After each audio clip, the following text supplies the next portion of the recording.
നമസ്കാരം. വയനാട്ടിൽ ഉരുൾപൊട്ടലുണ്ടായി 2 ആഴ്ച പിന്നിടുമ്പോഴും സർക്കാർ പുനരധിവാസ പദ്ധതികളെക്കുറിച്ച് ആലോചിച്ച് മുന്നോട്ട് പോയിക്കൊണ്ടിരിക്കുന്നു. വയനാട്ടിൽ പുനരധിവാസത്തിന് വേണ്ടി, പുനരുദ്ധാരണത്തിന് വേണ്ടി എന്തൊക്കെയാണോ ആവശ്യം, ആ സൗകര്യങ്ങൾ അത്രയും തങ്ങൾ ഒരുക്കാമെന്ന് പറഞ്ഞുകൊണ്ട് വിവിധ സാംസ്കാരിക, സാമൂഹ്യ, ജീവകാരുണ്യ സംഘടനകൾ വയനാട്ടിലേക്ക് എത്തുന്നു. രാഹുൽ ഗാന്ധി 100 വീട് വെച്ച് നൽകാൻ തയ്യാറായി വന്നിരിക്കുന്നു. മുസ്ലിം ലീഗും 100 വീട് വെച്ച് കൊടുക്കാൻ തയ്യാറാണ്.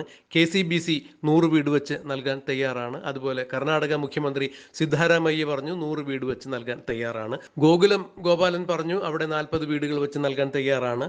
അഖിൽ മാരാർ പറഞ്ഞു 4 വീടുകൾ ഞാൻ നൽകാം. ഇതുപോലെ വിവിധ സംഘടനകളും വ്യക്തികളും വയനാട്ടിൽ പുനരുദ്ധാരണ പ്രവർത്തനവുമായി ബന്ധപ്പെട്ട്, പുനരധിവാസ പ്രവർത്തനവുമായി ബന്ധപ്പെട്ട് പ്രവർത്തിക്കുവാൻ തയ്യാറാണ്. എന്നാൽ ഇതിന് സ്ഥലം കണ്ടെത്തി കൊടുക്കേണ്ടത് സർക്കാർ തന്നെയാണ്.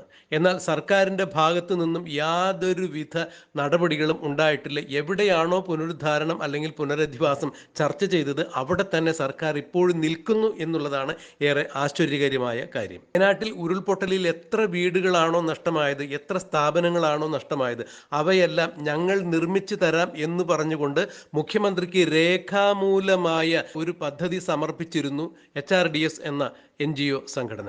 അതായത് വയനാട്ടിൽ എന്തൊക്കെയാണ് നഷ്ടപ്പെട്ടിട്ടുള്ളത് ഉരുൾപൊട്ടലിൽ, അത്രയും നിർമ്മിതികൾ ഞങ്ങൾ ചെയ്തു തരാം. എത്ര വീടുകളാണോ ഉരുൾപൊട്ടലിൽ നഷ്ടമായത് അത്രയും വീടുകൾ അഥവാ അതിലധികം വേണമെങ്കിൽ നിർമ്മിച്ചു തരാം. സ്കൂളുകളും അതുപോലെ തന്നെ വായനശാലകൾ, കളിസ്ഥലങ്ങൾ, കുടിവെള്ള പദ്ധതി, ഇത്തരം സമഗ്രമായ എല്ലാ നിർമ്മാണ പദ്ധതികളും, പുനരുദ്ധാരണ പദ്ധതികളും, പുനരധിവാസ പദ്ധതികളും ഞങ്ങൾ ചെയ്തു തരാം എന്ന് പറഞ്ഞുകൊണ്ട് സർക്കാരിന് രേഖാമൂലമായ ഒരു നയരൂപരേഖ തന്നെയാണ് HRDS സമർപ്പിച്ചത്. അതിനെക്കുറിച്ച് മുഖ്യമന്ത്രി യാതൊന്നും മറുപടി പറഞ്ഞിട്ടില്ല.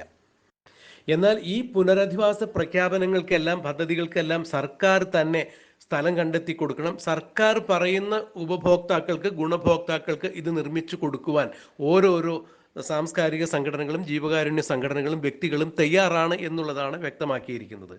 എന്നാൽ എന്തുകൊണ്ടാണ് മുഖ്യമന്ത്രി ഇക്കാര്യത്തിൽ അവരോട് യാതൊരു തരത്തിലും മറുപടി അറിയിക്കാതിരിക്കുന്നത്? വയനാട്ടിൽ ഉരുൾപൊട്ടൽ ഏറ്റവും കൂടുതൽ ദുരന്തമുണ്ടാക്കിയത് ചൂരൽമലയിലും മുണ്ടക്കയിലും മേപ്പാടിയിലുമൊക്കെയാണ്. സമാനമായ ദുരിതങ്ങൾ അനുഭവിക്കുന്നവരാണ് ഈ പ്രദേശവാസികൾ എല്ലാവരും. അവരിൽ പലരുടെയും ഉറ്റവരും ഉടയവരും നഷ്ടപ്പെട്ടിരിക്കുന്നു. അവരെല്ലാവരും ഒരു സമൂഹമായി 2 ഗ്രാമങ്ങളിലായി അധിവസിച്ചിരുന്നവരാണ്. അതുകൊണ്ട് തന്നെ ഇവരെ പല വഴിക്കായി പിരിച്ച് പലയിടത്തും ഇവർക്ക് താമസ സൗകര്യം ഒരുക്കുന്ന ഒരു പുനരധിവാസത്തേക്കാൾ നല്ലത് ഇവരെ എല്ലാവരെയും ഒരുമിച്ച് കൂടി ഇനി ഒരിക്കലും ഒരു ഭൂകമ്പമോ അല്ലെങ്കിൽ പ്രകൃതിക്ഷോഭമോ ഏൽക്കാത്ത തരത്തിലുള്ള ഒരു സ്ഥലം കണ്ടെത്തി അവിടെ ഇവർക്ക് എല്ലാവർക്കുമായി ഒരു പാർപ്പിട സമുച്ചയം ഒരുക്കുക എന്ന് തന്നെയാണ് ഇപ്പോൾ ജീവകാരുണ്യ പ്രവർത്തനത്തിന് വേണ്ടി മുന്നോട്ട് വന്നിരിക്കുന്ന വ്യക്തികളും സംഘടനകളുമെല്ലാം ഒരേ രീതിയിൽ അഭിപ്രായം പറഞ്ഞിട്ടുള്ളത്. എന്നാൽ അതിന് സ്ഥലം നിർദ്ദേശിക്കേണ്ടത് സർക്കാർ തന്നെയാണ്. സർക്കാർ സ്ഥലം ഏറ്റെടുത്ത് കൊടുക്കാതെ വ്യക്തികൾക്കോ സംഘടനകൾക്കോ ഒരു കാരണവശാലും അവിടെ ഒരു നിർമ്മിതിയും നടത്താൻ സാധിക്കില്ല എന്നുള്ളത് നിയമമാണ്. എന്നിട്ട് എന്തുകൊണ്ടാണ് മുഖ്യമന്ത്രി ദുരന്തം കഴിഞ്ഞ് 2 ആഴ്ച കഴിഞ്ഞിട്ടും ഇക്കാര്യത്തിൽ തീരുമാനമെടുക്കാത്തത്? ഇന്നലെ മേപ്പാടിയിലും ചൂരൽമലയിലും രക്ഷാദൗത്യ സംഘടനകൾ തിരച്ചിൽ മതിയാക്കി തിരിച്ചു പോയി. സൈന്യം ഇന്നലെ തന്നെ വയനാട്ടിൽ നിന്നും മടങ്ങിയിരിക്കുന്നു. അതുപോലെ മിക്കവാറും ജീവകാരുണ്യ പ്രവർത്തകരും സന്നദ്ധ സേവന പ്രവർത്തകരുമെല്ലാം വയനാടിനോട് വിട പറഞ്ഞിരിക്കുന്നു. അവസാനം ദുരന്തമുഖത്ത്, ദുരന്തത്തിൽ അവശേഷിച്ചിരിക്കുന്ന ആളുകൾ മാത്രം ഒരുമിച്ച് കൂടി വിറങ്ങിലിച്ച് താമസിക്കുന്ന അവസ്ഥയിലേക്ക് കാര്യങ്ങൾ മാറുന്നു. ശ്മശാന മൂകമായ അന്തരീക്ഷത്തിലേക്ക് കാര്യങ്ങൾ മാറുന്നു. ഇവർക്ക് ഇനി എന്നാണ് മുഖ്യമന്ത്രി പുനരധിവാസ പദ്ധതി പ്രഖ്യാപിക്കുന്നത്, അതിൻ്റെ പ്രവർത്തനങ്ങൾ നടപ്പാക്കുന്നത് എന്ന് മനസ്സിലാക്കാൻ സാധിക്കുന്നില്ല. ഇവിടെയാണ് മുഖ്യമന്ത്രിയുടെ ഇരട്ടത്താപ്പാണോ ഇത് എന്ന് സംശയിക്കുന്ന രീതിയിൽ പല കോണുകളിൽ നിന്നും ആണ് രാഷ്ട്രീയ നിരീക്ഷകരിൽ പലരും അഭിപ്രായമായി ചൂണ്ടിക്കാണിക്കുന്നത്, പരാതിയായി ചൂണ്ടിക്കാണിക്കുന്നത്. അതായത് മുഖ്യമന്ത്രിയെ സംബന്ധിച്ചിടത്തോളം, ഇടതുപക്ഷ സർക്കാരിനെ സംബന്ധിച്ചിടത്തോളം ഈ സർക്കാരിന് കീഴിൽ വരുന്ന മരാമത്ത് പണികൾ അത്രയും ഏറ്റെടുത്ത് നടത്തുന്നത് ഊരാളുങ്കൽ സൊസൈറ്റിയാണ്. ഊരാളുങ്കൽ സൊസൈറ്റി CPMന്റെ തന്നെ ഒരു പോഷക സംഘടന എന്ന രീതിയിൽ തന്നെയാണ് പ്രവർത്തിക്കുന്നത്. സർക്കാരിനോട് അനുബന്ധമായ എല്ലാവിധ പ്രവർത്തനങ്ങളും മരാമത്ത് പണികളുമെല്ലാം നടത്തുന്നത് ഊരാളുങ്കൽ സൊസൈറ്റി തന്നെയാണ്. ക്ലിഫ് ഹൗസിലായാലും അല്ലെങ്കിൽ മറ്റ് സെക്രട്ടേറിയറ്റിൽ വേറെ എവിടെയായാലും തന്നെ എന്ത് തരത്തിലുള്ള മരാമത്ത് പണികൾ ഉണ്ടെങ്കിലും പുറമേ നിന്ന് യാതൊരു തരത്തിലുള്ള കൊട്ടേഷനോ ടെൻഡറോ വിളിക്കാതെ തന്നെയാണ് ഊരാളുങ്കലിനെ മുഖ്യമന്ത്രിയും ഇടതുപക്ഷവും അവരുടെ മരാമത്ത് പണികൾ ഏൽപ്പിച്ചു കൊടുക്കാറുള്ളത്.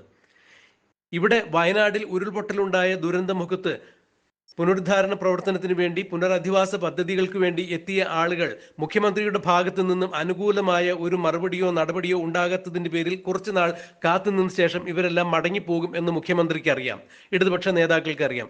ആ സമയത്ത് ഈ പുനരുദ്ധാരണ പ്രവർത്തനങ്ങൾ അത്രയും ഊരാളുങ്കലിനെ ഏൽപ്പിച്ചുകൊണ്ട് ഊരാളുങ്കലിന് നേട്ടമുണ്ടാക്കാം. അതുവഴി കിട്ടേണ്ട പോക്കറ്റുകളിലെല്ലാം കൃത്യമായ രീതിയിൽ കമ്മീഷനുകൾ വന്നു വീഴും എന്നുള്ള ഉദ്ദേശത്തോടു കൂടി തന്നെയാണ് ഇപ്പോൾ മുഖ്യമന്ത്രി മറ്റുള്ള സന്നദ്ധ സംഘടനകൾക്കും ജീവകാരുണ്യ സംഘടനകൾക്കുമെല്ലാം വയനാട്ടിലെ പുനരുദ്ധാരണ പ്രവർത്തനത്തിന് അവസരം കൊടുക്കാത്തത് എന്നാണ് ഒരു പിന്നാമ്പുറ വർത്തമാനം ഉള്ളത്. അല്ലെങ്കിൽ പിന്നെ എന്തുകൊണ്ടാണ് ദുരന്തം കഴിഞ്ഞ് 2 ആഴ്ച പിന്നിടുമ്പോഴും അവിടെ താമസിക്കുന്ന ആളുകൾ ക്യാമ്പിൽ തന്നെ തുടരുക, അല്ലെങ്കിൽ വാടകയ്ക്ക് വീടെടുത്ത് നൽകാമെന്നൊക്കെ പറയുമ്പോൾ ഇവരുടെ പുനരധിവാസത്തിന് വേണ്ടി പല ആളുകളും സഹായഹസ്തവുമായി മുന്നോട്ട് വന്നിട്ട് എന്തുകൊണ്ട് മുഖ്യമന്ത്രി അവർക്ക് അനുമതി കൊടുക്കുന്നില്ല, സ്ഥലം കണ്ടെത്തി കൊടുക്കാൻ തദ്ദേശ സ്വയംഭരണ സ്ഥാപനങ്ങളോട് പറയുന്നില്ല എന്നുള്ളതാണ്. തദ്ദേശ സ്വയംഭരണ സ്ഥാപനങ്ങൾക്ക് ഇതിന് കൃത്യമായ രീതിയിൽ ഒരു ഉത്തരവ് കൊടുക്കാത്തത്, അവരോട് സ്ഥലം കണ്ടെത്തി കൊടുക്കാൻ മുഖ്യമന്ത്രി എന്തുകൊണ്ടാണ് ഉത്തരവിടാത്തത് എന്നാണ് ചോദ്യം ഉയർന്നു വരുന്നത്. ഈ ഒരു കാര്യം മുഖ്യമന്ത്രി ചെയ്യാത്തിടത്തോളം കാലം മുഖ്യമന്ത്രിക്ക് ഇങ്ങനെ ഒരു ഗൂഢ ലക്ഷ്യം മനസ്സിലുണ്ട്. ഊരാളുങ്കലിനെ ഇവിടെ വയനാട്ടിലെ എല്ലാ നിർമ്മാണ പ്രവൃത്തികളും ഏൽപ്പിച്ച് അതിൽ നിന്നും ഭീമമായ ലാഭം CPM-നും ഊരാളുങ്കലിനും ഉണ്ടാക്കുക, അതുവഴി കൃത്യമായ വിഹിതം എത്തേണ്ടിടത്തെല്ലാം എത്തണം എന്നുള്ളത് തന്നെയാണ് മുഖ്യമന്ത്രിയെ കൊണ്ട് ഇത്തരത്തിൽ ഒരു തീരുമാനം എടുപ്പിക്കുന്നത്. അഥവാ ജീവകാരുണ്യ പ്രവർത്തനത്തിന് വേണ്ടി വയനാട്ടിലേക്ക് എത്തിയ, സഹായഹസ്തവുമായി വയനാട്ടിലേക്ക് എത്തിയ രാഷ്ട്രീയ, സാമൂഹ്യ, സാംസ്കാരിക, ജീവകാരുണ്യ സംഘടനകളോട് യാതൊരു തരത്തിലും അനുകൂലമായ ഒരു മറുപടി മുഖ്യമന്ത്രി പറയാത്തത് എന്ന് തന്നെയാണ് ഇപ്പോൾ പരക്കെ ഉയരുന്ന ആക്ഷേപം. മാത്രമല്ല മുഖ്യമന്ത്രിയുടെ ദുരിതാശ്വാസ നിധിയിലേക്ക് എല്ലാവരും കൈയച്ച് സംഭാവന ചെയ്യണം, വയനാടിന് അത്യാവശ്യമായി പുനരുദ്ധാരണത്തിന് വേണ്ടി 1000 കോടിയെങ്കിലും ആവശ്യം വേണ്ടിവരും എന്നാണ് മുഖ്യമന്ത്രി പറഞ്ഞത്. എന്നാൽ പഴയതുപോലെ പ്രളയ ദുരിതാശ്വാസ കാലത്തോ ഓഖി ദുരന്ത കാലത്തോ കോവിഡ് ദുരന്ത കാലത്തോ ഉണ്ടായതുപോലുള്ള ഒരു ദുരിതാശ്വാസ നിധിയിലേക്കുള്ള ഒഴുക്ക് വിദേശത്തു നിന്നോ സ്വദേശത്തു നിന്നോ ഒഴുകുന്നില്ല എന്നുള്ളത് വളരെ വൈരുദ്ധ്യം തന്നെയാണ്. എല്ലാവരും ജീവകാരുണ്യ പ്രവർത്തനം നേരിട്ട് നടത്താൻ തയ്യാറാണ്. പണം മുഖ്യമന്ത്രിയുടെ ദുരിതാശ്വാസ നിധിയിൽ പണമായി നിക്ഷേപിക്കാൻ ആരും തയ്യാറല്ല എന്നുള്ളത് വളരെ എടുത്തു പറയേണ്ട വസ്തുതയാണ്. ഇത് മുഖ്യമന്ത്രിയെ ചൊടിപ്പിച്ചിട്ടുണ്ട്. കാരണം പണമായി തന്നെ മുഖ്യമന്ത്രിയുടെ ദുരിതാശ്വാസ നിധിയിലേക്ക് കിട്ടിക്കഴിഞ്ഞാൽ അത് യഥേഷ്ടം സർക്കാർ ഉദ്ദേശിക്കുന്ന തരത്തിലെല്ലാം ചെലവഴിക്കാൻ സാധിക്കും എന്നുള്ളത് തന്നെയാണ് മുഖ്യമന്ത്രി ഇപ്പോൾ വിചാരിക്കുന്നത്. എന്നാൽ പണം നൽകുവാൻ പല സന്നദ്ധ സംഘടനകളും, സാംസ്കാരിക സംഘടനകളും, ജീവകാരുണ്യ സംഘടനകളും തയ്യാറല്ല. നിങ്ങൾ സ്ഥലം ഏറ്റെടുത്ത് തന്നാൽ ഞങ്ങൾ നിർമ്മാണ പ്രവർത്തനങ്ങൾ ചെയ്യാമെന്ന് പറയുമ്പോൾ തീർച്ചയായും മുഖ്യമന്ത്രി ഇതിൽ എന്തൊക്കെയോ ഒളിക്കുന്നുണ്ട്, എന്തൊക്കെയോ ദുരൂഹതകൾ ഇതിലുണ്ട്. അവസാനം ഊരാളുങ്കലിനെ കൊണ്ട് തന്നെ ഇത്തരം നിർമ്മാണ പ്രവൃത്തികൾ ചെയ്യിപ്പിക്കുവാൻ വേണ്ടിയാണ് CPM-ന്റെയും പിണറായി വിജയന്റെയും ലക്ഷ്യം എന്ന് തന്നെയാണ് പലരും ആക്ഷേപിക്കുന്നത്. ഒടുവിൽ അങ്ങനെ തന്നെ ആവാനാണ് സാധ്യത എന്നാണ് ഇതിൽ നിന്നും മനസ്സിലാകുന്നത് എന്നാണ് വയനാട്ടിലുള്ള പരശതം ആളുകളും ഇപ്പോൾ ആരോപണമായി, ആക്ഷേപമായി എടുത്തു പറയുന്നത്.